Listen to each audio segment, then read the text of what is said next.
My fellow Americans, tonight I want to speak to you about what the United States will do with our friends and allies to degrade and ultimately destroy the terrorist group known as ISIL. As Commander-in-Chief, my highest priority is the security of the American people. Over the last several years, we have consistently taken the fight to terrorists who threaten our country. We took out Osama bin Laden and much of al-Qaeda's leadership in Afghanistan and Pakistan.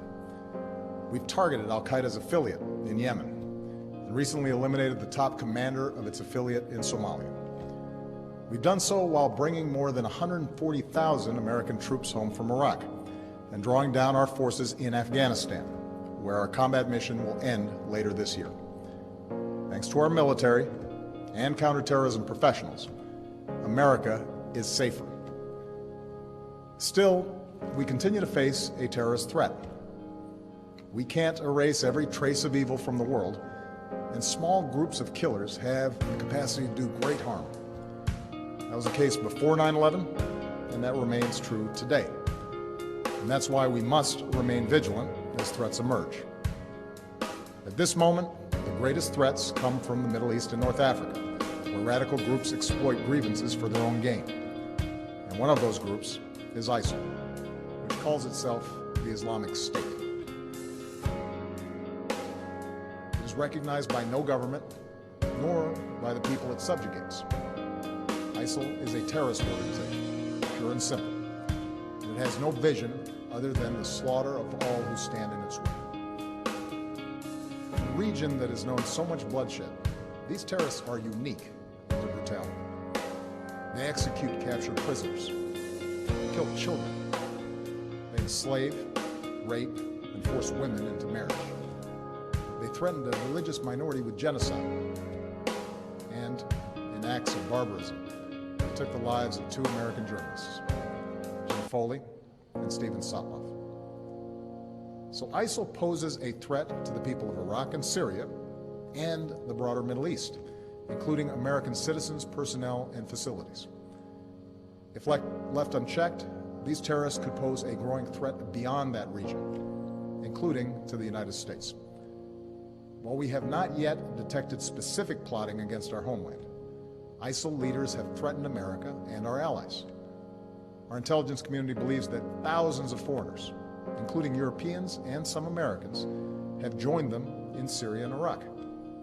Trained and battle-hardened, these fighters could try to return to their home countries and carry out deadly attacks. I know many Americans are concerned about these threats. Tonight, I want you to know that the United States of America is meeting them with strength and resolve. Last month, I ordered our military to take targeted action against ISIL to stop its advances. Since then, we've conducted more than 150 successful airstrikes in Iraq.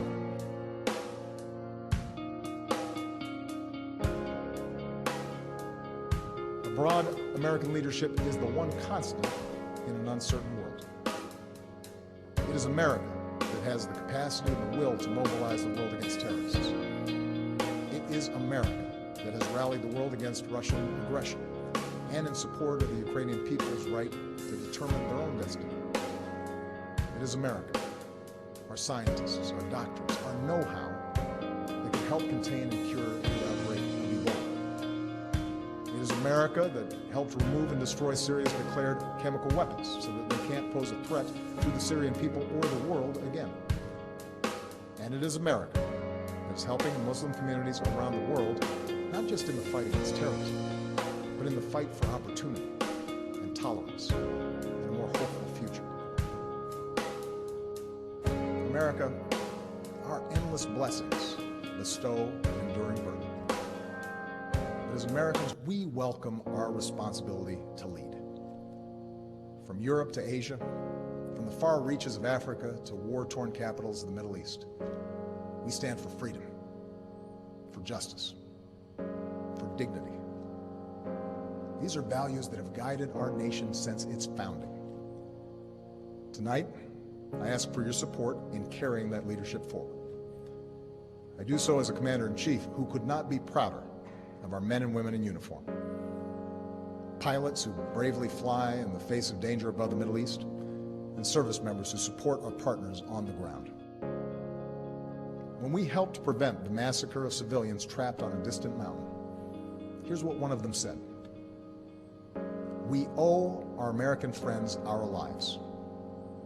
Our children will always remember that there was someone who felt our struggle and made a long journey to protect innocent people."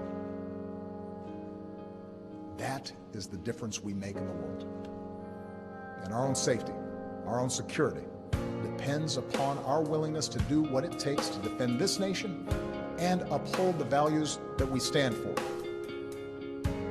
Timeless ideals that will endure long after those who offer only hate and destruction have been vanquished from the earth.